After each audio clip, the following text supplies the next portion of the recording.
Daytona International Speedway bills itself as the world center of racing.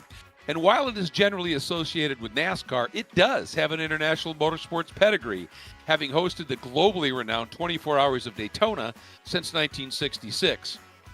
And when you drive through the tunnels into the huge 180-acre infield and then turn around and look back at the gargantuan grandstand and the massive 31-degree banking, it does tend to bring on a sense of awe. And to actually drive on that banking, well, words from cool to insane seem to equally apply. And to quickly put the size of the facility into a bit more perspective, in creating that current grandstand, the architects and builders literally had to factor in the very curvature of the earth. Tonight we race on the Roval that is home to the 24 Hours. It's a relatively easy layout, but in the full Send Sim Spec Miatas, it will be a supreme test of the driver's ability to play a high-speed game of chess. It's all about drafting and knowing where to be, and more importantly, when.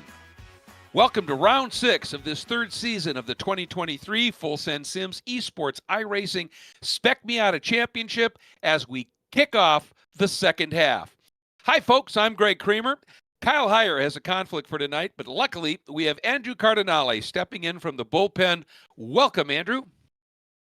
Hey, thanks for having me, Greg. This is always a great opportunity to step behind the mic for Sim TV. Always appreciate it when Kyle calls my name, and especially for a place like the virtual world center of racing. There is no place quite like Daytona International Speedway. I'm glad we're here tonight with some Mazdas down on the racetrack.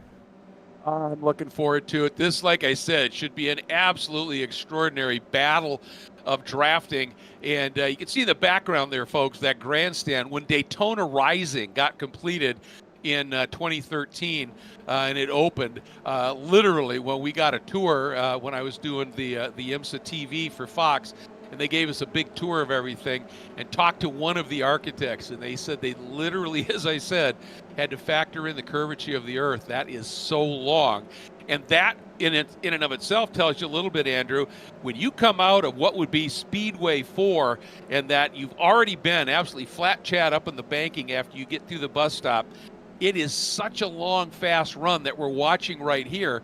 And as you dive down into turn 1, and the key word there is dive, because the track, as you turn in, you have to get off of the 18-degree banking that it carries down through the tri-oval, and then you click down and flatten out as you get down into turn 1. And as all that's happening from about as fast as you could possibly go, right about where we're seeing some of those cars, the track narrows up. So it is a tricky piece of real estate, and I know that's one of the reasons, Andrew, that this track can be so compelling. Absolutely. I mean, from the get-go, it's basically like a good hook in a song or a good hook in a book. That transition down off of the banking, it doesn't matter what car you bring here. It could be a GTP, it could be a Pontiac Solstice.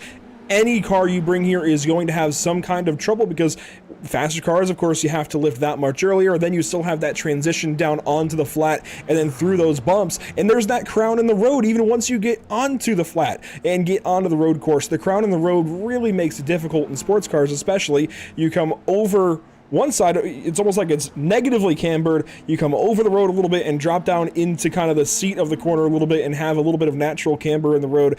And if you can get that just right, hey, you can get through the corner nicely. If you get it just a little bit wrong, it seems like it's the end of your day, and certainly it can be in a hurry. Turn 1 at Daytona has to be one of the most complex corners, yet you go through it so fast, it's by in a flash, and it seems like it's hardly even part of the lap. Yeah, you're dealing with so much as you come from max speed down into that turn. And of course, the other famous section of this track, aside from the banking, of course, is the bus stop, which this year it was announced was renamed the Le Mans Chicane. I still like bus stop a little bit better. But anyway, this, all the way down what they call the super stretch out of NASCAR or Speedway 2, and you're again going really quickly. And then it's this quick left-right and then right-left as you come back up onto the banking here. And they reprofiled that so it's not quite as an aggressive a bump coming up a number of years ago. And it's really made this part of the track just huge fun, not only to drive, but just to watch coming through here. And that's what makes this, so much fun. And but you do have to watch track limits, don't you? iRacing has its unique charges here, and it's easy, right, what we're watching here, Andrew, for these guys, if they overrun that second right and get too wide, there could be a track cut there coming back up onto the speedway. Yeah, each apex right here through the bus stop is oh so important to your lap, and probably the last one is the most important because that, of course, sets you up for the long run back onto NASCAR 3 and 4 and around the tri-oval. But definitely, each and every single apex here, I feel like it gets more and more difficult and more important as you go through it. That first apex, that first bit of curbing, there's a bit more variability with how you can enter the corner. But once you get right down to it, there is a very fine line as you get through this bus stop, and you've got to get hooked right around the inside there of the first right. And if you miss it, like that car just did, boy, it is oh so troublesome for your lap. I mean, there's so many different ways that you can get spit out of this chicane and into the grass, into the barrier, into other cars. It's very easy to mess up and get wrong. Well, true, and even if you run wide and save it without any issues, now you're just slow, launching back up onto the longest outright speed run here, all the way from the exit of the bus stop down into turn 1. So you're just going to, as you said, your lap is just going to be toast regardless at that point. And then let's, not forget, we've got the other two horseshoes, and those are really fairly easy to figure out.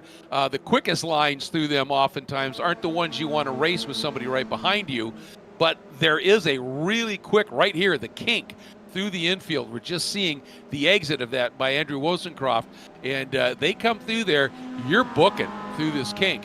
And, with these cars, you're still going to be dancing on the edge just a little bit. So there's lots of nuance to this track, obviously, and then just getting the run right on that banking is always a real heart-in-the-throat moment. We've got about 5 minutes left in this qualifying session, and Nicholas Rice-Puto finds himself up on top right now. But look at these margins. Only 94 one-thousandths of a second between Rice-Puto and Rick Segrini. But the other side of the story is Morgan Burkhart is about 8/10 back of Rick Segrini, but Morgan tends to be a big last lap kind of guy. Olivier Piatek has just jumped up and is only 21 thousandths off of Burkhart. Beans Forster only another 49 with the. You see the trend here. Other than that gap from Rick Segrini to Burkhart, the margins here are next to nothing. And that's what we're talking about with this draft. And, when do you make that play, Andrew? Do you want to be second, third as you start that last lap? When do you want to go? How do you want to, all of that stuff? It's just really a tricky game to play, isn't it? Absolutely, and I keep things simple. I don't race very often, but I just always want to try to be first. I rarely am, but I want to try to be first as Burkhart goes off the racetrack after completing a lap, and he's going to come to a stop and try to make one more run at things. Here's a look at Rick Segrini, and we'll kind of look through the rest of the field, but there's definitely a game to be played, and I think there's, just like the bus stop, there's any number of ways you can get through it, but there is still that fine line of how you get up to pole position. It's not very easy, and Rice-Puto right now has mastered it to this point. A 217 flat just about, 217.002. Oh, so close to going over that line into the 16s and really hitting a really interesting time, and it's difficult. It really is just difficult. That's the easiest way to say it. Well, you need help. You've got to get with a partner. You've got to get some drafting Absolutely. help here. And that's what, and we just saw Morgan Burkhart now just jumped up, still in third, but he trimmed half of that 8/10 of a second deficit. So you get the toe, things can change in a hurry. The other guy that surprised me is Joshua Soto, who was right up near the sharp end of things in practice, has yet to turn a lap, which is a bit of a surprise. And we'll see what happens if he can get back out and really put something together here. You could see, I don't know whether it was a course cut, if he overshot that timing. So he's got to really get something going here. He has been really quick since he showed up on the scene, Joshua has. But sometimes he pushes so hard, and sometimes you can make that little overshoot in a corner. So it's going to be interesting to see how things play out here. We would expect him to jump up pretty quickly here if he gets a nice clean lap in. Here's that run through the bus stop, and I think that's Jorge Ortiz, who has really hit his stride here and been really good, Andrew, in the last couple of events. And he's looking good here tonight as well. I mean, clearly poised for a decent run at the very least. And sure, you've got to go through this 2-race format with 2 20-minute races, but Jorge is at least getting a pretty decent start. Anytime you qualify inside the top 10 or contending around that top 10, that's a decent day. Of course, we all want to be first. We all want to win the race, but Jorge's off to a really, really nice start to the evening. And with 2 minutes left as he pushes the number 77 of Soto, hopefully they don't get any iRacing contacts, but Jorge across the line.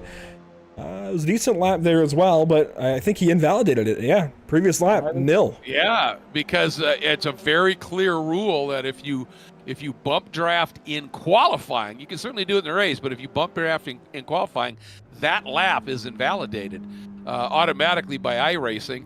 And our chief steward, Andrew Benna, said, we can't reinstate that. It just doesn't work that way. So do not be doing that in your practice or in your qualifying session. So you got to be a little careful. The other guy I wanted to touch on quickly, we have the regular suspects, if you will, in Rice Pudo, Rixengrini, Burkhardt, Piatek, Forster, Patry, but Dean Dibdahl in the number 99 has also really, it's like something clicked for him, and he has made a nice jump and is now up on the door of that top gathering of drivers right now. And here's something, as we start the second half of the season, Andrew, the top 10 right now are covered by only 73 points.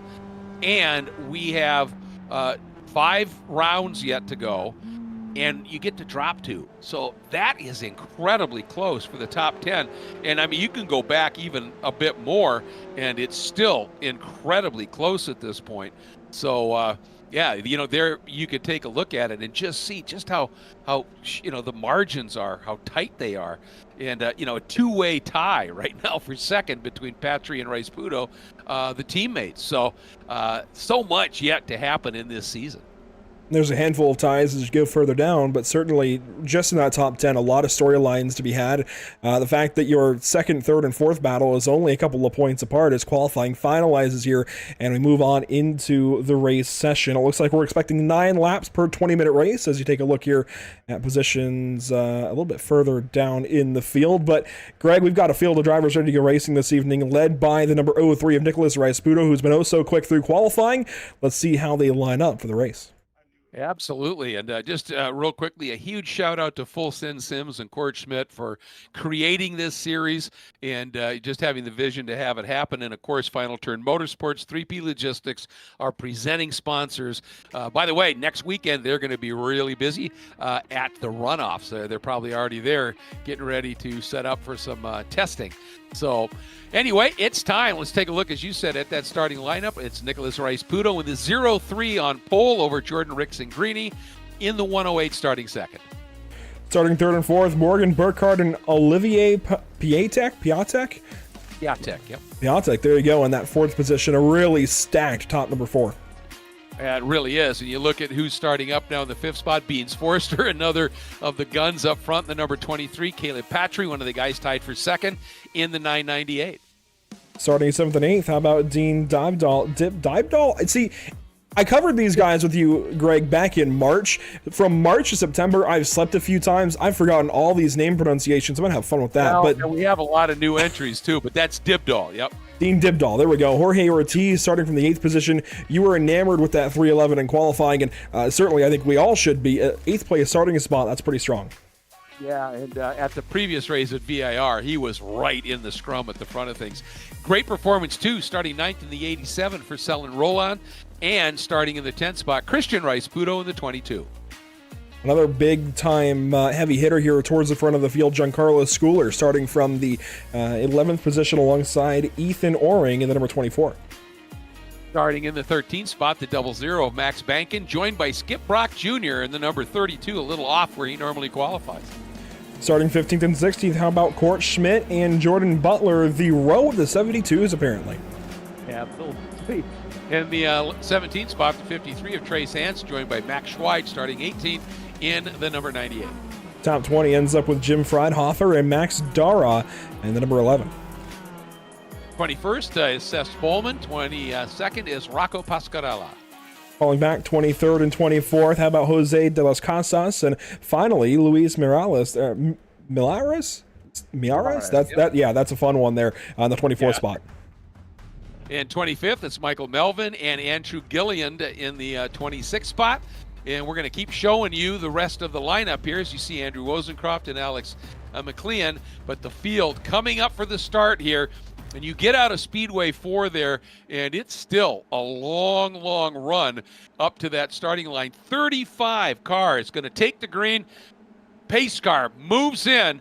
We are under the control of the starter here, waiting for that flag. We're green! Here we go at Daytona. The second half of the Full Send Sim Spec Miata Season 3 is underway. Look at Jorge Ortiz going way up top to the outside here. Side by each, Rice Puto and Rick Segrini down in. Oh, and Jorge, I don't know whether he had it step out on his own or whether he got a little help, but around he went, and that is going to pay the end to a great qualifying effort. Boy, does he have work to do now, Andrew. And he's fallen all the way back to the last few positions now as we run into the International Horseshoe side by side for second, but out front, Jordan Rick Segrini taking the race lead. Morgan Burkhardt in the second spot, Nicholas Rice-Puto third, and Burkhardt fishtailing out of the corner. He was swaying that car, and now they go down to the kink. Yeah, he really wants to get around on Rice Puto so he can run 1-2 with his teammate, and he's got position right now, and it's all going to be, and he may have been slowed up a little bit. Rick Segrini, his entry into that wasn't as quick. Look at Beans Forster now in the black and red car to the far left of your screen, trying to make a move, coming up on Nicholas Rice Puto, and I don't think that's going to pay off because he's on the outside. Boy, another crucial run up on to the speedway here. And that looks like Selin Roland has jumped up in there as well and noses ahead of Beans. Sealand just goes right on by with the 8 of turn number 6 going nicely for the 87 car. That's going to help big time. Meanwhile, teammates out front able to control the draft now. This is important from the get-go. We're talking about different corners here at Daytona. I think the most important part of this race, the draft. And teammates now controlling this race spells trouble for everybody else. Oh, yeah, and especially when it's Burkhardt that's involved there. 2 straight championships as they dive for the first time in anger down into the Le Mans chicane or the bus stop. Ooh, that was a wide run there. And look at Rice Puto taking advantage of that big moment. He's going by both of them. Rice Puto into the lead. And it was exactly what you were talking about earlier, Andrew, when we were looking at some of the key corners. You get part of that chicane wrong, and look what happens in Rice Puto to the front. Here comes Bean Forster. Here comes Dean Dibdahl. Side by side, a couple of rows deep. We're going to have some fun down here across the line for lap number 1. It's going to get more fun down to turn 2. What a save from the 99 of Dibdahl. Yeah, that was Olivier Piatek, who I think surprised him. Went 3 wide for a moment and got that position back. Now he sets up for 1. And he's floating out there, and Dibdahl's going to come right back down to the inside in that battle for that 5th and 6th spot right now. And there's Dibdahl. Looks like he's going to hang on to it at this stage. But, man, this racing is absolutely furious, as we would expect here at Daytona. But Rice Puto continues now to lead after that very opportunistic move through the bus stop. How about the fact that we've only got 1 lap complete? 3 minutes have ticked off the clock. These guys have limited attempts in each of these 2 heat races to get the job done. Only 9 times in each race will they see each of these corners, and that means you've got to get every corner, every lap absolutely perfect, make each corner count, which also means you got to make those corners back onto the oval count that much more. Turn 6 and the bus stop are going to be so important, and this is a big one. Turn 6, this braking zone, you've got to kind of lay back early, get that run onto the oval. Yeah, absolutely. 3.56 miles, the length around here. And as you said, when you only have 20-minute races, those laps take forever, and there's not many of them as we continue to watch Dibdahl in a fighting 5th right now, chasing Beans, and right behind him is the 111 of Giancarlo Schooler, who is the 3rd member of the team that includes obviously Jordan Rixon-Greeny and Morgan Burkhardt. So he's working a little bit of a rear guard here. And how about Ethan Oren, the number 24? Superb job, and big move there.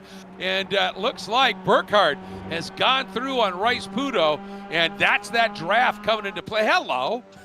There's your little bump draft. Right into your living room there at Rice Pudo on the back end of that Miata of Morgan Burkhardt, and everybody going to join right back in line, the conga, as they come around the oval at turns 11 and 12, or NASCAR 3 and 4. When do they make the move for the lap? Here comes Rice Pudo. He dives back in line. Yep, tucks in. Now look at Beans Forster, and Rice Pudo drops low, got enough of a toe, he thinks. He needs somebody to go with him. And that is Rixon-Greeny, who ducks down and gives him a little bit of help here with Dibdahl. And is that going to be enough for him to lead? It is. Now he's just got to not make a mistake here, as Burkhardt has to run a little bit wide and makes the save, but that's going to cost him a little bit of momentum.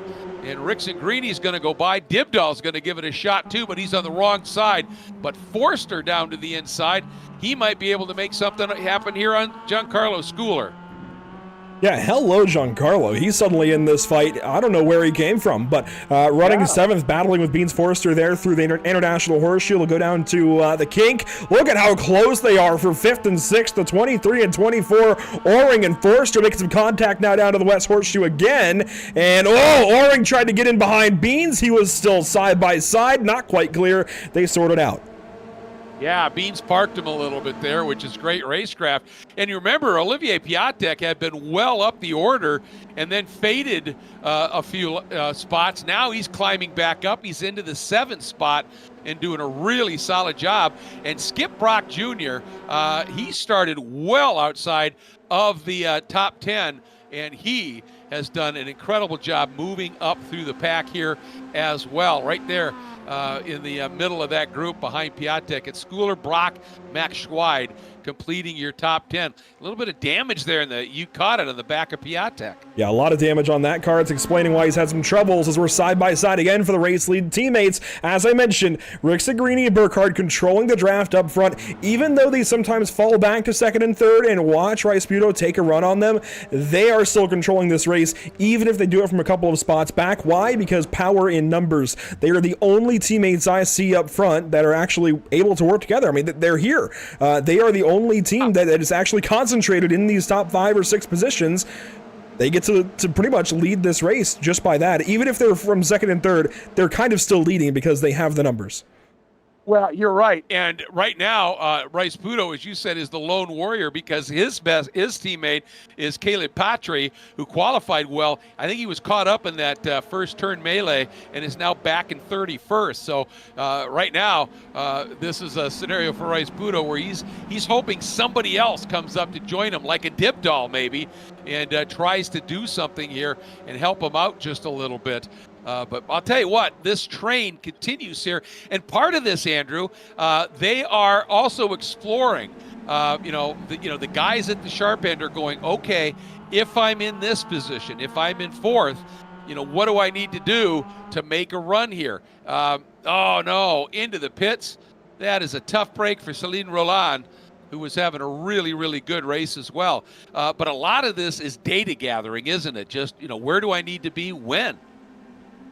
Absolutely, and especially if you're back into the top 10 here, I think you're trying to learn a lot for race number 2, because it's going to be difficult to just go through 10 cars or so, but if you're able to hang on to the back end of this draft line, you can do a lot of learning and set yourself up nicely just from a base of knowledge for race number 2. Even if you can't drive through the snake of cars and get up to the top few spots, you can learn what you've got to do to enable yourself to take advantage of race 2. Absolutely. If you had a bad qualifying run and you could do something here, like you said, you could set yourself up nicely. It's Rixon-Greeny out front, Rice Pudo, Burkhardt on board with 2-time champ Morgan Burkhardt. Got a nice run, pops to the outside. And, there's not a lot you can do at this stage when you get that kind of a run. And let's see if he's able to clear Rice Pudo and get behind Rixon-Greeny. And no, he's not. He had to give it up because he just didn't have enough overlap to be able to sweep the outside into the bus stop. A little further back, some battling. You've got Rocco Pascarella and Max Bankin. This is the 00 and the 95, 14th and 15th as they swap around positions. They just swapped into the bus stop. Just some interesting battling throughout the field. And hey, Court Schmidt is working his way through the field as well. That Full Send Sims, number 172. Remember, he was in the row of 72s further back. He's not the top 72 of the race, but he is working through the field nicely. Yeah, he's coming up through it, isn't he? And, now up to 13th. And look at this scrap now as Burkhardt was able to clear Rice Puto. But now Beans Forrester, big move down to the inside of Rice Puto, trapped Dibdahl on the outside just a little bit. They're 3 abreast at the exit of 1 into one of the tightest sections of the track, and they are 3 abreast still. This is absolute insanity here. And that is Beans Forrester in that black car with the white hood with the Full Send Sims livery on it. That has made a big leap up into 3rd. And guess who's gone with him, Andrew? Ethan Oring. Ethan new to our championship this year. Welcome, Ethan. What a battle he's putting in. And Oring was getting beaten, banged around down there in the International Horseshoe. Glad he hung on to it and stayed pretty much on the racing line. Contact there again, that time with Rice Puto, who was on the outside and dropping back to about 8th or 9th in turn 1. He's right back to position number 4 as they head down to turn number 6 and back onto the oval. A couple of drivers having trouble this lap. It looks like Alex McClellan, Michael Melvin, one of my buddies further back. He's having issues. Andrew Gilliland, Rich Green, Jorge Ortiz, all having troubles as we continue on here just inside of 10 minutes to go. And another great pass by Olivier Piatek after Ethan got caught up in that. He was able to get through, go underneath, and make that move now back up into 6th. Been a little bit of a seesaw race here for Olivier, but he's got nothing but fight in him. There's no question about that. And this is just a fascinating study right now. And the one thing Ethan's got to understand is going into that second horseshoe, the one they call the West Horseshoe, the fast line is you straight line in, then you open the wheel up and sort of diamond it to get the run out. But when there's somebody right behind you, you open that wheel up, they're diving down the inside, and that's why he suddenly got displaced and moved back a couple of spots. And that's just a matter of racecraft and just, figuring it out that I cannot do that going into that horseshoe.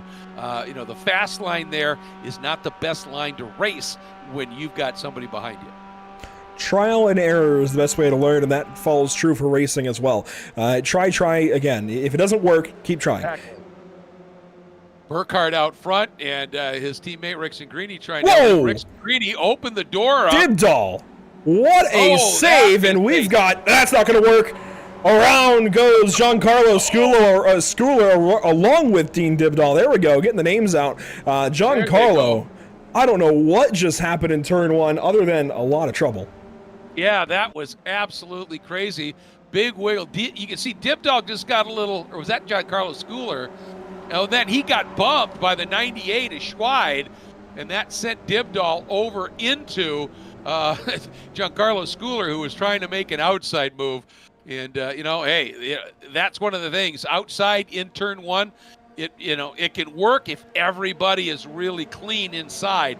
But if somebody has a problem, it's going to sort of domino right into your door.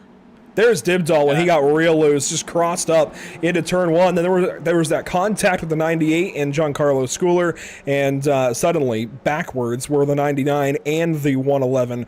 That's a lot of trouble there in one corner. Yeah, it sure was. And, man, both of those guys, particularly Dibdahl, having an absolutely stellar race.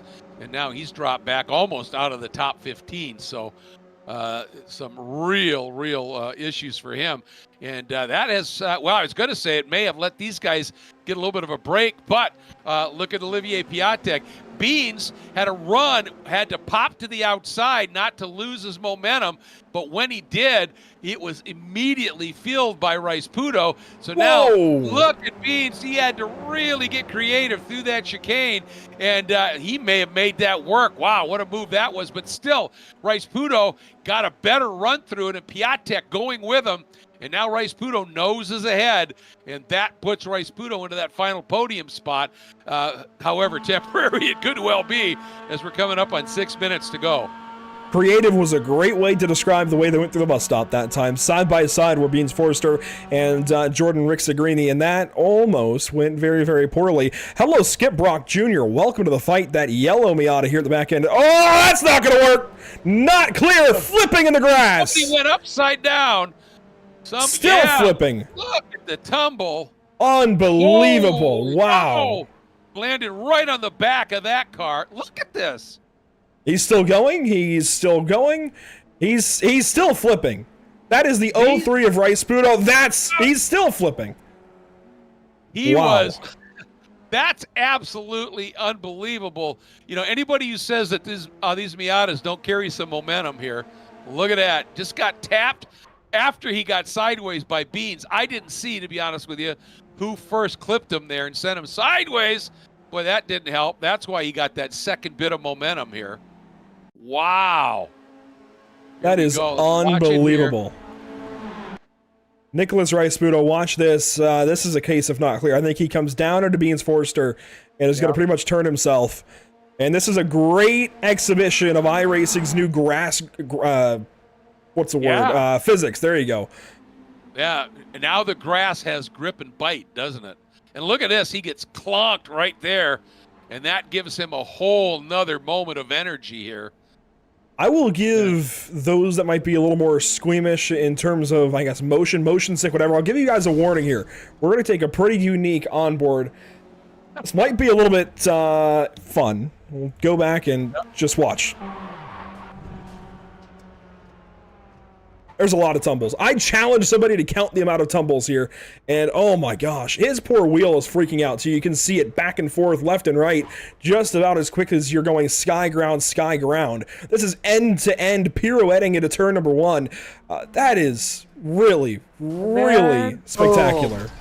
And he gets clocked right at the end there too, Andrew. That was just insane. We had what we thought was going to be the record for most flips a couple of races ago. That just took it without doubt here. And all of that, look what it's done. It has allowed the teammates, Burkhardt and Rixagrini, to get away a little bit. And look at Skip Brock. He is in a racy mood.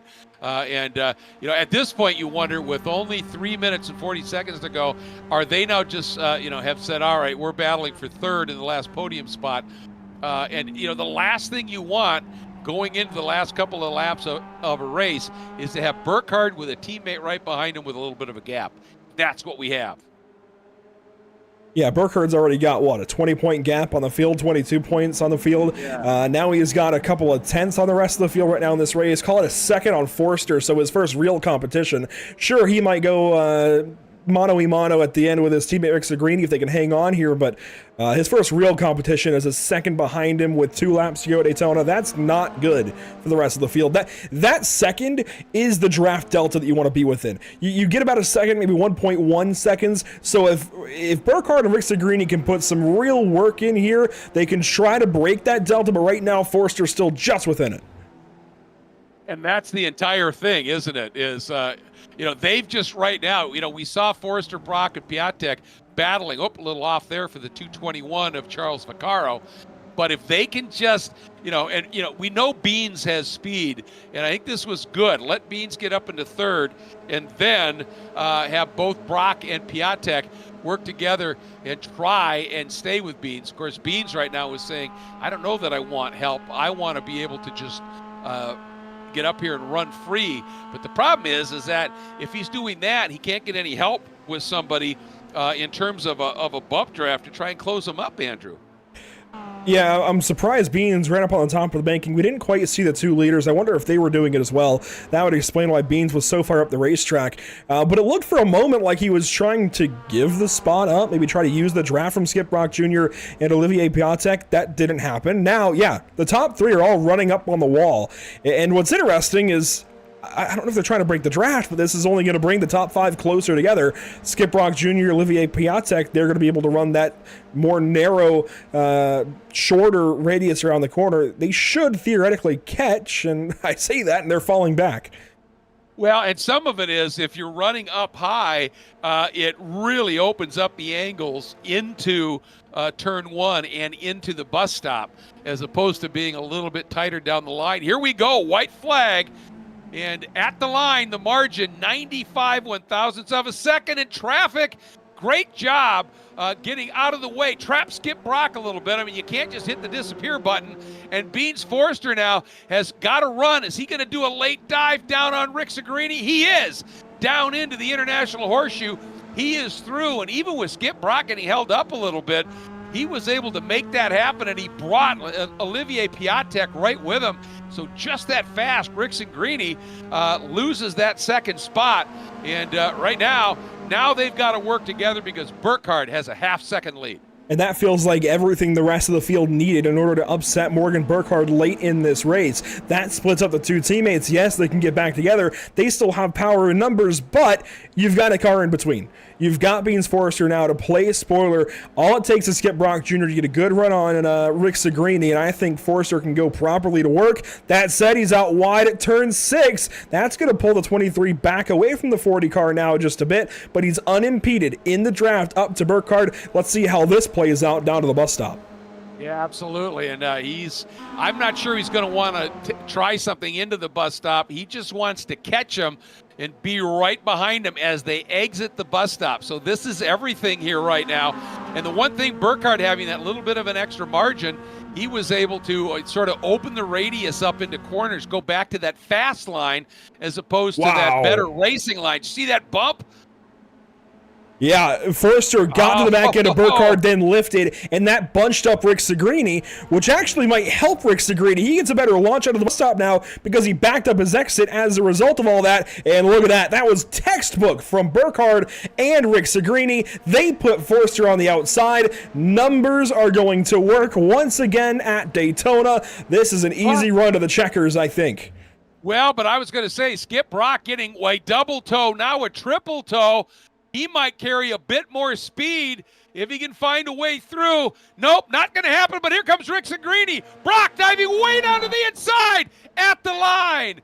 It is Burkhardt by 51 thousandths of a second.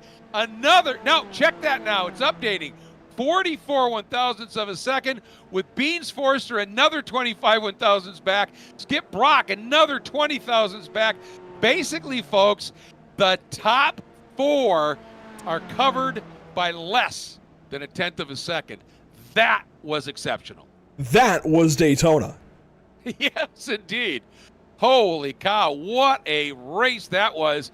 And I'll tell you, when those guys got side by side and then briefly went to that 3 wide coming to the line, Andrew, Skip Brock, he got one heck of a run, and he just couldn't quite clear him and get to where he needed to be quite soon enough. But how fun was that? And we still got close battles finishing up here everywhere.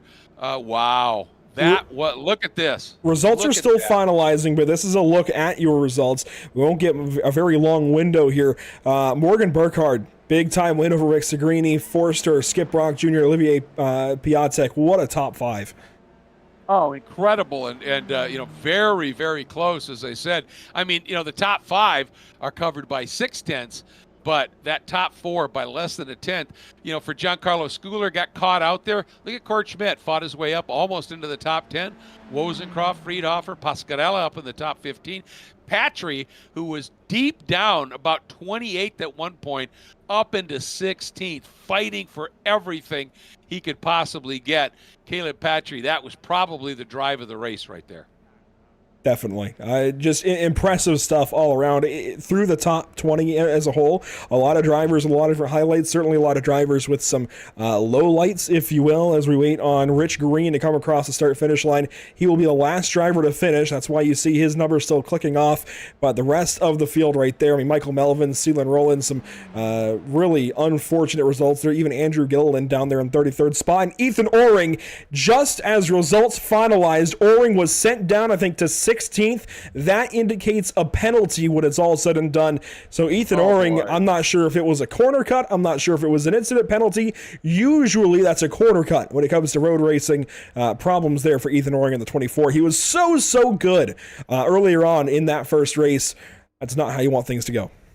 No, he was brilliant in that race. And the other guy, Jorge Ortiz, with that incident and everything, he is deep and now going to be starting deep in the field as well. So just really unfortunate, obviously, and we hate to see it. While we have this little bit of a moment here, though, just want to remind everybody once again, Full Send Sims, we talk about it, but I mean, after all, it was, Court Schmidt who came up with the idea for the series, and he's got an extensive background in military simulation, and also is a real-world racer, and a good one. And so that combination allows him to build these custom turnkey racing sims that are absolutely phenomenal. And I did want to mention they have a new one out now, and it is the Pro Ultimate Rig. Features a triple screen setup, a 49-inch center monitor, 2 side monitors, and a 34-inch fourth or top monitor for telemetry, track data, and maps. Check it out at fullsendsims.com. And again, I also want to remind everybody that Full Send Sims, they have a mobile trailer that's got a couple of sims in it. It's at a number of racetracks, a lot of the SCCA national events. It's there for people to be able to go in and practice if they're struggling somewhere on that track. Bring your coach in. It's got 2 sims you can link up. Also, if you're having a get-together or some sort, or a track day or whatever, check in again, fullsendsims.com. They will bring it out and have it on site for you there. Also do want to say a huge thanks to Rob Greenwood, owner of Final Turn Motorsports. He is going to be fielding 3 cars at the 60th annual runoffs coming up, starting with testing on Friday here, and then next weekend for the national championships. The guys that are going to be driving for him are Noah Harmon in both the Spec Miata in the SMX class, and then Rob Bailey is also going to be running in the SM class. And Final Turn has created a new Kart to Cars program for up-and-coming young driver development. So check that out, Final Turn Motorsports at gmail.com. Also, Frank Rodriguez and 3P Logistics, they're going to be attending the runoffs, supporting Final Turn Motorsports' effort there. They have new driver programs from school to full competition license, and top-notch cars available for 2024 rentals, and they will also be attending the SCCA runoffs with their own drivers at Road America. So for more with them, info at 3plogistics.com. We just can't thank them enough. They're a huge aspect of this championship, clearly, along with Full Send Sims, Andrew. Absolutely. It takes so many people, to make these kinds of leagues happen. And sure, you can have, I think Kyle might use a word podunk to describe some short tracks around America. You can have some leagues like that kind of operate on their own kind of smaller frequency. But in order to do it at this scale, and to do what these guys do at Full Send Sims, it takes so many people doing so many things, all in these parts and pieces, a lot like an engine. It takes everything working just right in order to do it properly. So in order to get that higher horsepower, in order to get better power to the crank, to the wheel, everything, you've got to be absolutely perfect, and these guys are. It's always a pleasure to step in, like I said earlier, here for Kyle and talk about these kinds of races, and especially call a race with you, Greg. That's always a pleasure in and of itself. But to be here, especially for Full Send Sims in a Spec Miata style league, this is so cool. Yeah, I mean, and we just saw it. The racing is absolutely off the hook, and I think Court knew that was going to be a real possibility here, and obviously using it to help market the Sims, but also just to present something really, really cool. And as you said, really having a great production as well. You go, if you're watching live on YouTube, or you go back and watch the archive races, just the production that you guys at SimTV put in is absolutely stellar. Do want to remind people of a couple more things real quick. As always, Full Send Sims offers one-on-one instructional sessions. You can book them on their website at fullsendsims.com. The instructors are 2-time champ Morgan Burkhardt, Ben Beans Forster, Conrad Chatchik, and also they also have racing schools. All league members are free to join the class. Those who are a little bit off the pace or banging out too many fenders, virtual fenders from previous races, maybe an opportunity there. And just want to let everybody know, the next school is coming up on the 28th. That's always on Thursday nights, the 28th, from Watkins Glen.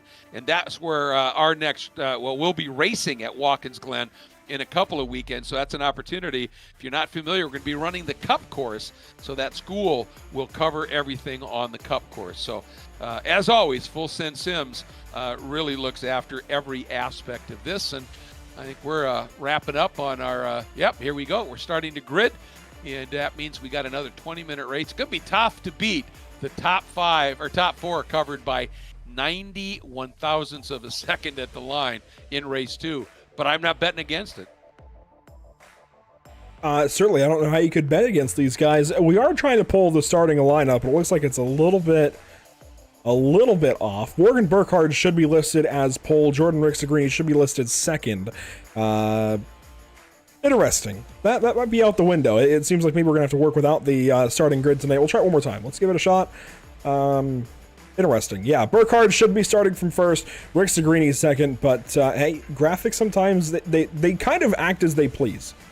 Yes. Well, hey, that's part of the world of things digital, isn't it? But yeah, Burkhardt, Rixagreen, Forrester, Brock with that great run starting in 4th, Piatek and Schweid, Ethan Oring and Trace Hance starting 7th and 8th. So the field is underway here as we get ready to go for this second race. Man, really looking forward to this one based on what we just experienced. This one should be fun, Andrew. Absolutely. It shouldn't be fun. It will be fun, we'll say. There you go. Yeah. There you go. Yeah. Spec Miatas on the high banks of Daytona International Speedway. There are few better combos than that, and especially for these short sprint race formats. I really love leagues that utilize that functionality. Heat races can do a lot of things in iRacing. They can also give you kind of race 1, race 2 formats like these guys do, and it really creates some special moments like we saw in that first race and like we're about to see here in race number 2. I agree. And the interesting thing here is, we got Jorge Ortiz, Celine Roland, Nicholas Rice-Puto, all starting outside of the top 25. Josh Soto as well. We know the speed they have. So these opening laps here could be absolutely insane. And we've seen it before, Andrew. It is the second race where we tend to see a little bit more free-range carnage here. So let's see how everybody does here in these first few corners. We're green. Panning out immediately, and the whole answer is going to be here down into turn 1. How clean do they keep it here? Beans Forrester right there trying to freeze out Rixagreen on the outside. Wants to dive down. Rixagreen, look at that, 5-6 abreast. Now everybody's got to funnel back in, and that's where contact happens. And, yep, somebody's spinning around right in the middle of the field. 2-3 cars gathered up, but boy, remarkably, only one car kind of stopped there. So this is looking pretty good. And Skip Brock has nosed in front of Beans Forster. So a great start from a good starting position for Skip. Looks like that was Jim Friedhofer back there that was turned around and stopped out of turn number 1. Teammates side by side, lap 1 down to the West Horseshoe. They get single file. Rick Segrini falling down second place as we've got more drivers shifting, moving around this entire field. Some slow, some fast as they get this first lap in. Side by side, though, it looks like is that Dibdahl and Trace Hance as we've got some trouble further back. Oh, boy, we sure do. That's a sizable loop there. That is the number 44 caught up in that. A couple other guys as well. There's Luis Milares. So it looks like everybody was able to continue, but obviously lost an awful lot of ground as well here, as it's Burkhardt out front, Rixagreen as we're looking back here. And hello again. There's the bump. Forster got back around Brock. Right behind Brock is Olivier Piatek, Max Schweid right there. Then a little gap back to Trace Hance, and Dean Dibdahl is trying to fight his way through and manage, if he can, to get back up to that lead group. He knows after that first race he can run with them, and that's something that he wants to deal with here. And Ethan Oring. Morgan Burkhardt in trouble. Oh, Burkhardt goes around. Rick Segrini slow as well. I think there must have been helpers. Something. What a dive down to the apron nearly from that blue and orange machine. That's the 58 going on. 53, Trace Hance. What a move. He's going to go through to second. Skip Brock now going to take over the race lead. We have got ourselves a barn burner for race 2. And look at that black, green, and pink car. That's Celine Roland from way deep in the field. And you can see there's Kurt Schmidt in that as well. And I wonder if it was the teammates of Rick Segrini maybe got in a little bit too firmly into the back of Burkhardt in a bump draft and sent him around. Or was it Beans? Look at this move. I'll tell you what, Schweid is absolutely in tiger mode right now. Gonna let this try to calm down. We want to get the replay from a lap ago, or a half lap ago, I guess, for now. That's not gonna work. Celine Roland on the outside. Contact from, I think that was Court Schmidt, maybe? Caught in the middle, I'm not sure. They are really hitting each other. They're still making contact out of the International Horseshoe down to the kink the second time through in race number 2. Up front, Skip Brock with the race lead. Then it's Hansen, Dibdahl, then Schooler in the 4th spot. Forster 5th as they all kind of, come together into the West Horseshoe. That was close with Forster up the inside. That is one way to take a position away. Jeez. Yeah, I thought Schweid was going to clock him there, and somehow got it stopped. And another issue for Jorge Ortiz. Now he's in the pits. But let's go back and, okay, see what happened first of all. All right, let's watch what happened here. And was it Beans getting involved, or was it just those two? Well, there's a little bit of a gap there. They turn into the bus stop. There it is.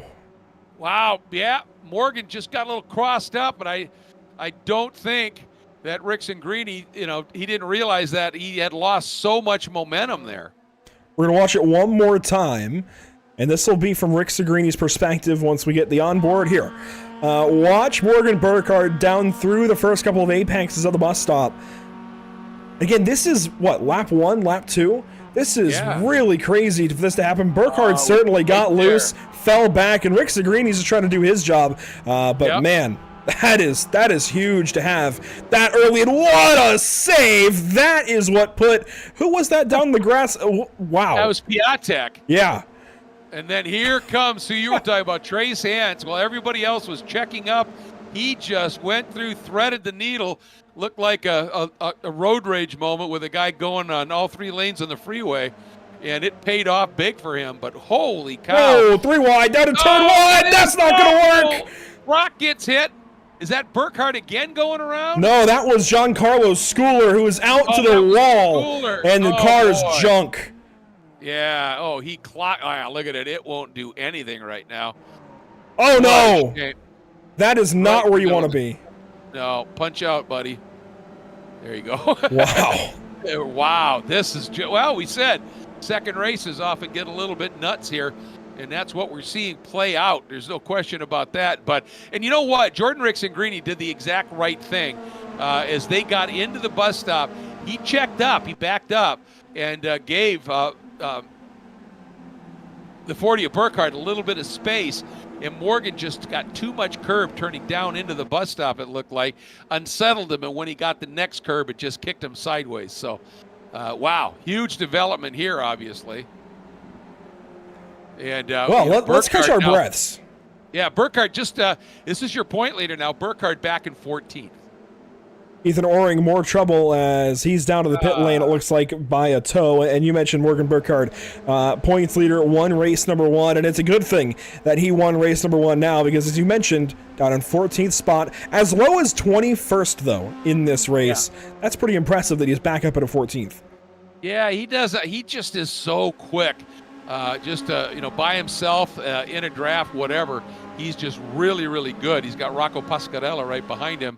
And Christian Rice-Puto is the car up in front as we go back to this absolutely amazing battling here. You can see there was Butler, Schmidt, Wozencroft right behind Court there. Whoa, that's a big block from Schweid. Yeah, that sure was. And, he's got a problem. I think he had a slowdown. It might have been. He might have been trying to get out of the way instead of blocking. Yeah. I think he was trying to bail from that line, and Jordan Butler just happened to zig when he zigged instead of zagging. But they all get it sorted out, and now Schweid falling back. Christian Rice-Puto goes by. There goes Burkhardt, who's now into 13th, and our leaders are back at it here. Wouldn't you know? Across the line at Daytona, we're going to have some fun in turn 1. Forster, Rick Segrini, then Trace Hans. And then right behind him is Dean Dibdahl and Celine Roland from way deep in the field. What a run. He's putting in here. Look at this now. Whoa. Trace trying to straight line it and gets absolutely squeezed there for an instant by Dibdahl. And that looks like Pascarella. It is. Has gone absolutely inverted here. And that's the 98 is Schweid again. Boy, he's had a busy, busy race. Yeah. Even in race 1, remember he had that contact, I think it was, with Giancarlo. Right at the end of the race, I think. Exactly. Yeah, so he has been busy for sure. Let's take a look back. We're getting pretty used to doing this. We got to find the 98. I think is going to be our key for for turn one here. Remember, he had that slowdown up onto the banking, it looks like, and that brings him back to Burkhardt. I think it's going to maybe start ahead of him. We'll just watch from here, though. Yeah, exactly, because Max Dara is that black car with the red striping on it. Oh, hello. And that's Pasquarella, and they touch there. Looks like everything's sorted, and then, yeah, they just both tried to go for that same spot, didn't they, Andrew? Yeah, it looked like maybe Schwein was trying to hook in behind the 95 of Rocco Pasquarella into turn one. That did not quite work. One last look. We'll come back to live picture as we get close to halfway. Beans Forster leading, but this is, wow, yeah. Pasquarella down on the apron trying to find something. There's that 77 you talked about in qualifying. Joshua Soto involved in this as well. Here's a really good look. Yeah, you're exactly right. He was just trying to cut back underneath Pasquarella and just ticked him enough.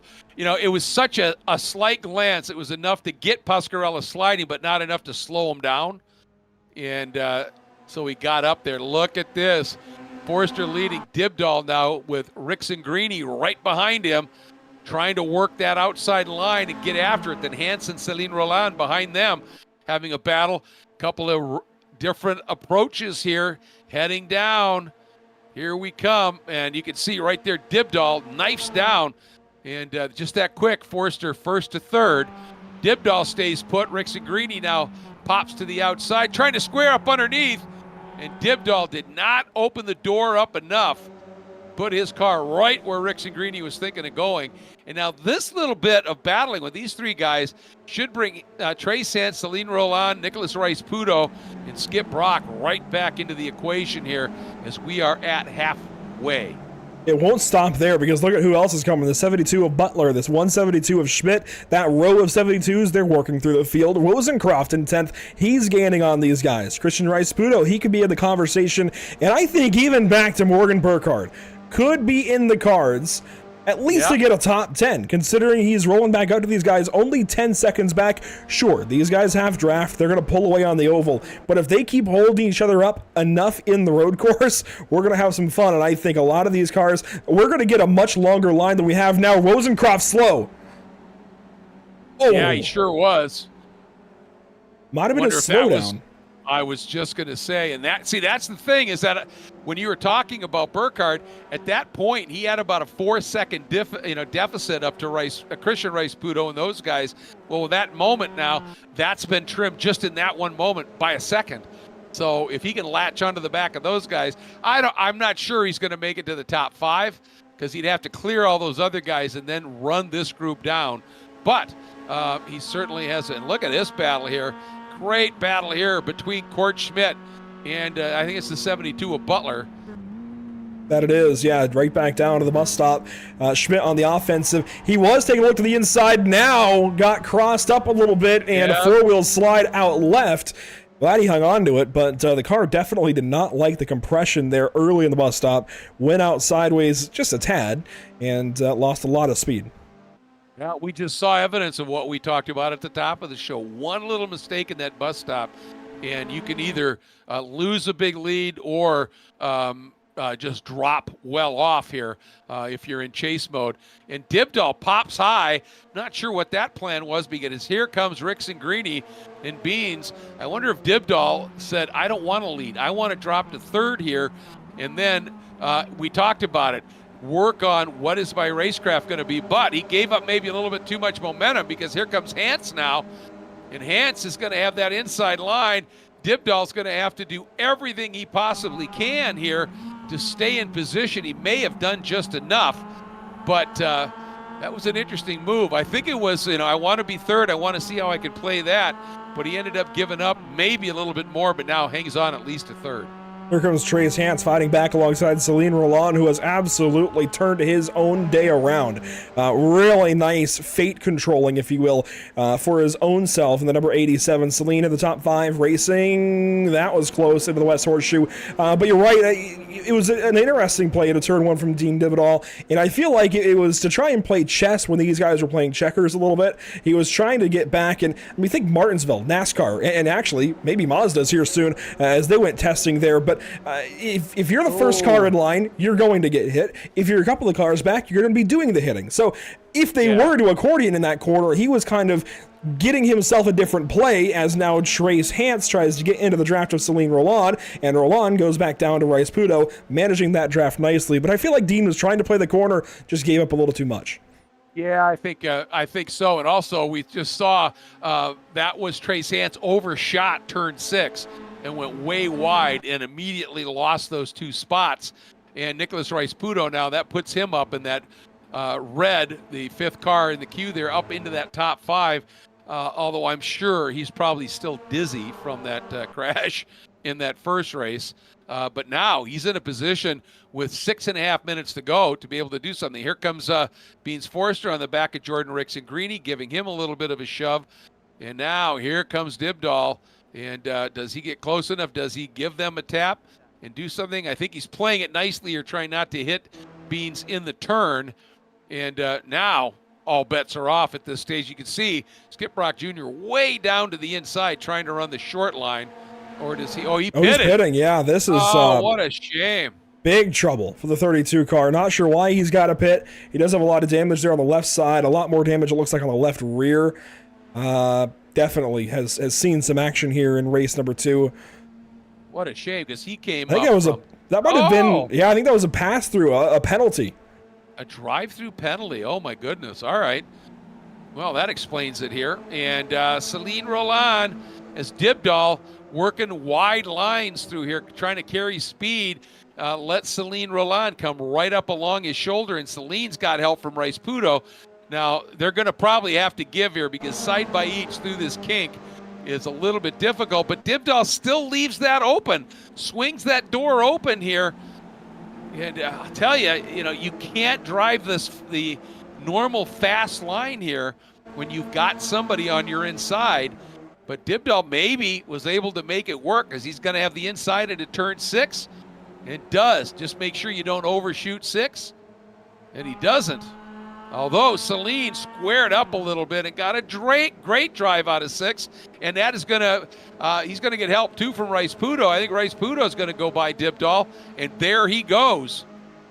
Greg, it really looks like somebody punted the 99 at some point today or some point recently, because everything he does, every braking zone, it's like he's trying to cover up for somebody punting him. It looks like he's trying to make sure he won't get hit in a braking zone. I don't know if somebody traumatized him in practice. I don't know, but every time he brakes, he's trying to not get hit. Well, and the thing is, that exchange between those three has done 2 things. It has allowed Rickson-Greeny and Forrester to build up almost a 6/10 of a second lead, and it's brought Trace Hans right back into the equation again, behind right now Dibdall at this stage, as we ride on with Dean at this moment here. And that is Nicholas Rice Pudo, and gonna keep an eye on that margin. Yeah, it continues to be. It's now 8/10 between Forster and Celine Roland. So these guys got to quit roughing each other up if they want to get in here and have a shot at the battle for the win. Absolutely. Race car drivers have to stop racing for a second and work together. That never works. We'll see if they can give it a chance as now Rice Pudo goes on through. That actually might give them a really nice opportunity. Rice Pudo seems like he can hold his own really, really well. So if he's leading this group, I think they actually stand a better chance of catching up to Forster and Rickson-Greeny. And already Rice Pudo has kind of cut into that gap. Yeah, he has by like 3/10. And the thing was, he made that pass, and they didn't battle all the way through a corner. His pass was so decisive, he was through and did not lose a lot of momentum. And so, and you're right, we know he's got speed. And if Celine Roland can just stay with him here and give him the bump here and there when he needs it. I mean, look at this, that margin now, they've just trimmed another tenth of a second off here. So we have, what, 2 minutes 45. So this lap and one more. Oh, man, this battle is on again. Look at this. The train. Back up onto the oval. You mentioned it. Inside of 2 laps to go. 1.5 laps to go, we'll say. What, 5 miles, maybe 5.5 miles left in this race to figure this out. That's only, let's see, one more good braking zone here this lap. One more to turn 1. That's 3 heavy braking zones left, maybe 4 or 5 if you count the horseshoes.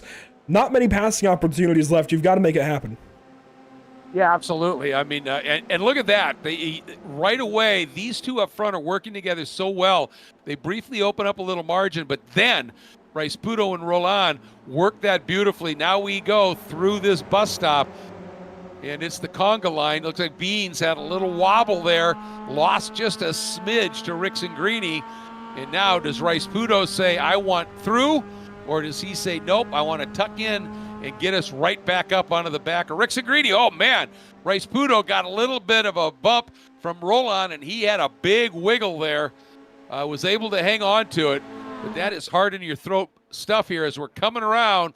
White flag going to be coming out here. And now, look at that, a big move by Rasputo. And Roland trying to go with him here. White flag is out. Did that work for Rasputo, or does he get trapped? Well, he's going to try and sweep the outside of Forster here.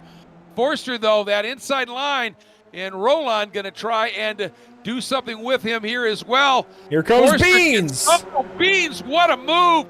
Roland just plugged him, and it just literally launched him up in front of Rixengrini. I hate to go back to that replay in the middle of this battle, but maybe at the end, because that could have been the moment that played a huge role here in the outcome of this race. Holy cow.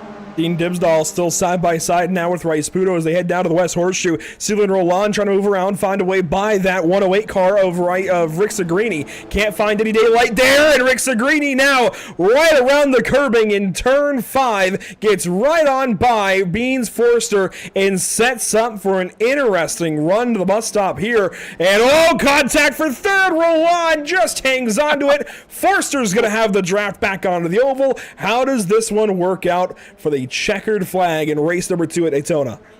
Yeah, this is going to be fascinating. And Celine Roland right now might be in the catbird seat because he's sitting in third, and he's got a slight margin back from Forster here, so he can get a good run here.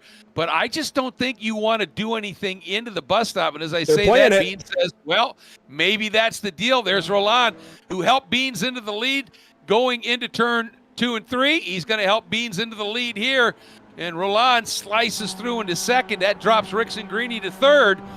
Now it's all a matter of who gets out of here. Beans, nice run to the bus stop. Oh, man. That was Dibdahl and Rasputo. Yeah. A slowdown for Beans Forster. Did he get a cut in that chicane? He still is not back up to speed. You mentioned it, catbird seat for the 87. Can he hang on here? The run to the checkers at Daytona. And look at Dibdahl way down low. Contact there by Forster and Rasputo. Meanwhile, contact. Roland gets it all crossed up. Rixengrini comes through. Trace Hance taken out in the mess as well. Oh, my goodness. Was that Court Schmidt that just got caught up in that as well? Unbelievable finish once again here. This one, a little bit more of thrashing at the line as opposed to just close racing here. Rixengrini by 88 1/1000ths over Celine Roland, and it's showing Trace Hance cross the finish line in third as he was wrecking. Oh, my goodness.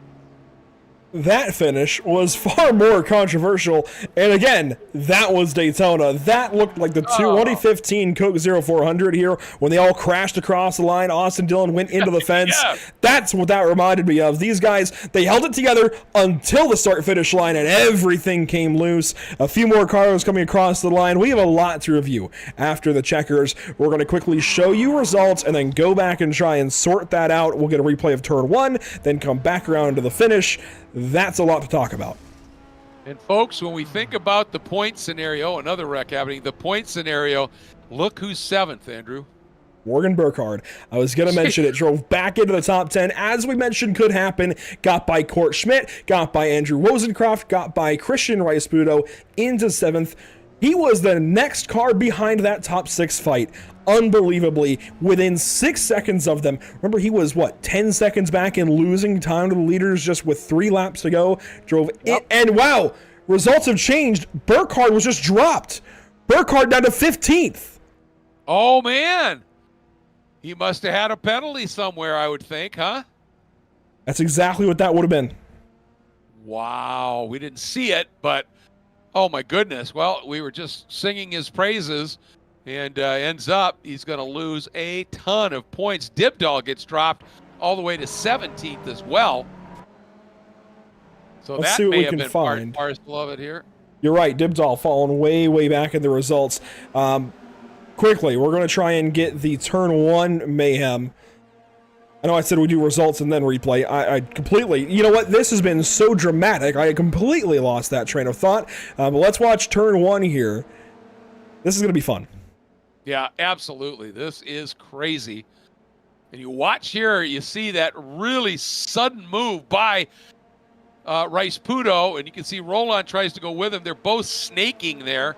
And at this point, looks like this might work. And Celine pops to the outside.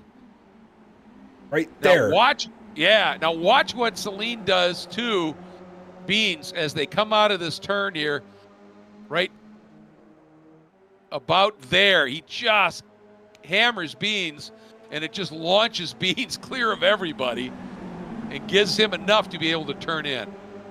And then somewhere along the line, it's the bus stop, realistically. The 23 car catches some grass, and we'll watch this all play out and watch for that in the bus stop. But this is everything leading to that moment. I mean, you've got Roland right on the back end of Rick Segrini, trying to set up for everything here down to the West Horseshoe. Moving around was Roland, has the inside line look, but can't quite get there. Backs up to Rice-Budo, all while Forster runs wide in the West Horseshoe and gives the race lead right back to the 108. Was that by design or by mistake?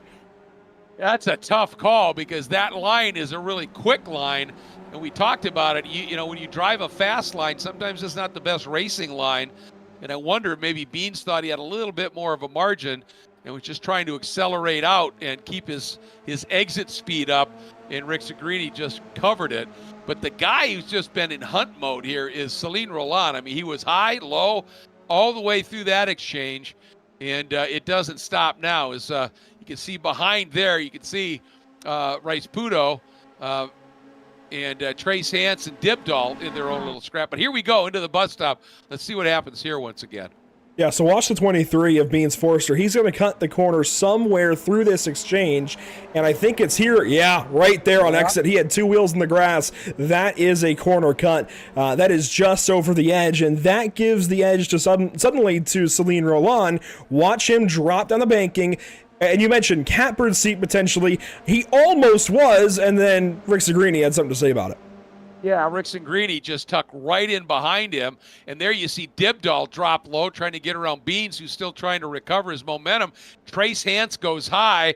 Rice-Budo right there in that little bit of a squeeze play. And you can see the contact.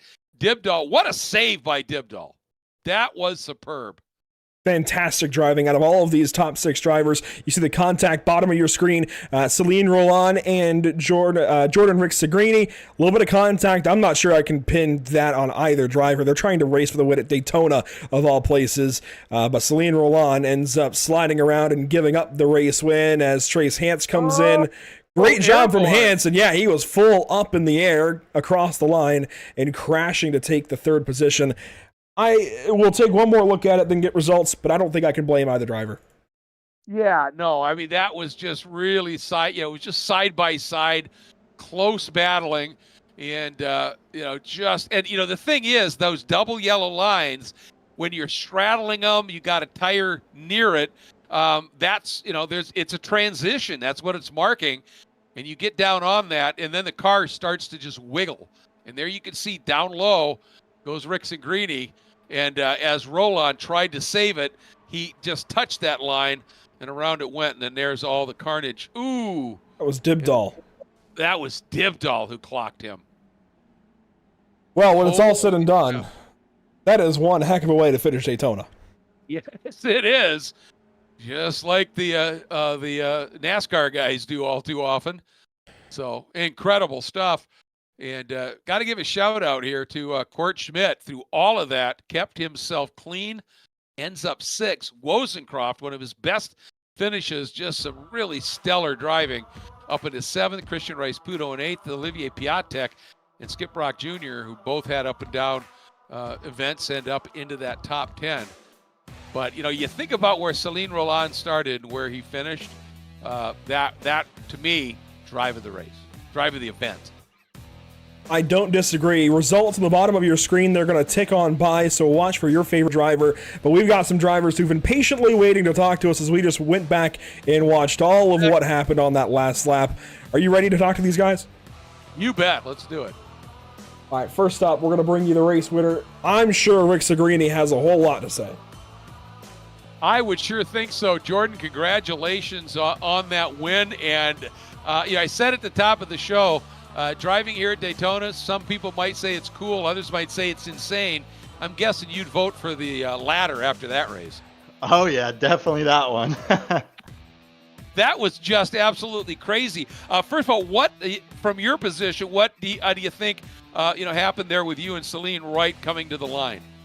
I went to go right, and it seemed like the first move was you're allowed a defensive maneuver, but not in respect to a move by the driver trying to pass, and he went right trying to block, and so then I went back down to the left, and I was trying to leave room, and we were just going for a win. Me and Celine, he was actually my coach when I went to race school to get my real racing license, so we go way back. We're good friends. There was no hard feelings after a race, and we raced for the same owners for the pro teams in real life, so no hard feelings there for sure.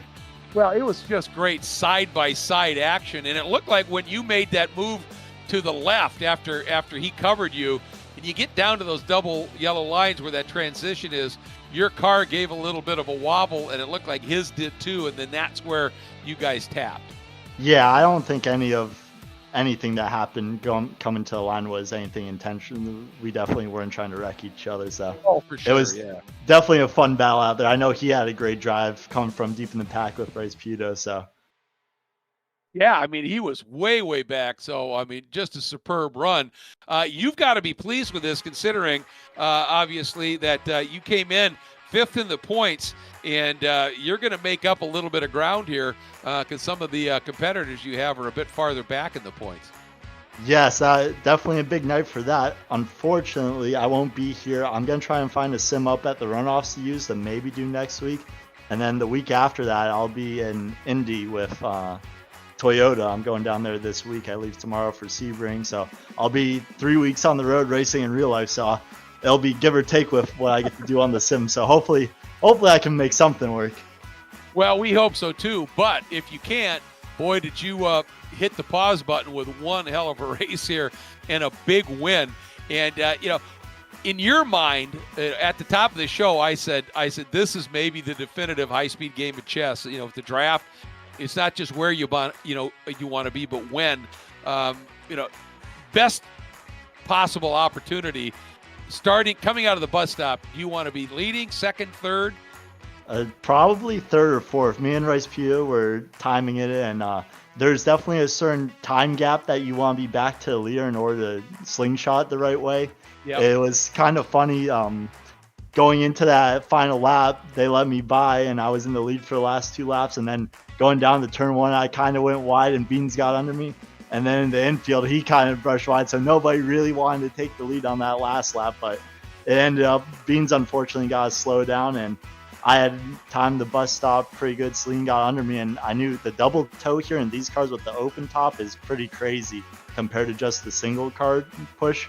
And so I had a good feeling. I didn't think I was out of it by any means at all. That's going down to the bus stop. I let Celine was under me, and we were side by side, and I just let him go. I didn't try and race him for it, and unfortunately for Beans, he got that, but I still felt like I was in a pretty good spot. It could have been anyone run to the line there. There Oh, definitely no, is a no golden question. number that you're trying to shoot for that me and Rice Puto have found, and just doing testing, trying to see how far back versus how Yeah. close you have to be leaving the bus stop. Well, you drove it, brilliantly, and obviously, you never know what's going to happen in racing, but you were in a great spot to capitalize. Congratulations. We sure as hell hope that you do find a sim that you can continue racing with us. But if not, if you have to, hit the pause button for a bit, as I said, way to wrap it up here with a great win. Congratulations, man. Thank you, Greg. I appreciate it. You bet. That's your race winner, Jordan Rick Segrini, and Celine Roland. I think one of the best drives you could possibly ask for from car number 87. We'll bring in driver. Well, we're going to bring in driver of the number 87. I don't see. You know what? I may not know all of these guys' Discord names, but I don't see Celine Roland in the waiting channel. But you know what? That gives us an opportunity to skip a couple of spots. How about Morgan Burkhardt? I feel like you have to follow up with the teammate of the guy who won the race, who won race number 1 as well, and had one hell of a drive into the top 5, nearly, not quite, 7th place until that penalty, Greg. Yeah, it was an incredible comeback after the early off. Morgan, welcome back, obviously. Superb effort up with that great run in the first race. Bit more problematic for you in the second race, and it looked like you'd cracked and gotten well up into the top 10. And then that penalty was assessed, but man, you had your hands full. Yeah, no, the first race was really fun. I didn't want to be any lower than 3rd, because then you have to really start fighting. Everybody from below 3rd is going to be trying to go to the front, so it's a really awkward spot to be in. So if you can stay in the top 3, you're usually going to be okay. And so it's just pretty much balancing that for the first race. But second race, actually, the first race, I was used to driving with a little bit of left rear wheel damage, so the car kind of pushed a lot more. And then going into the second race, the car was fine and suddenly had all this bite and went through the bus stop. Tried to kind of slow it down a lot on the entrance just to feel it out, and got a little bit too much of the Red Bulls at like an awkward spot, I guess, and just hooked a lot in the middle. And unfortunately, Jordan really didn't have anywhere to go and got into the back of me. But no harm, no foul there. And then just kind of trying to pick people off, come back through the field. I think I was with the back of the lead train about halfway, but I went for a move around the outside of turn 1, and I think we just had a racing incident, and I got turned a little bit wide and fell back a few spots, and then had to kind of fight back. But yeah, just fighting incident points the whole time. Obviously, you love to win and you love to have a close battle like you had and the like. But the interesting thing is, sometimes those runs from deep in the pack where you're just passing and passing and passing can be a lot of fun up until that penalty. Obviously, I would think you were enjoying this one, even though you didn't get up into that podium.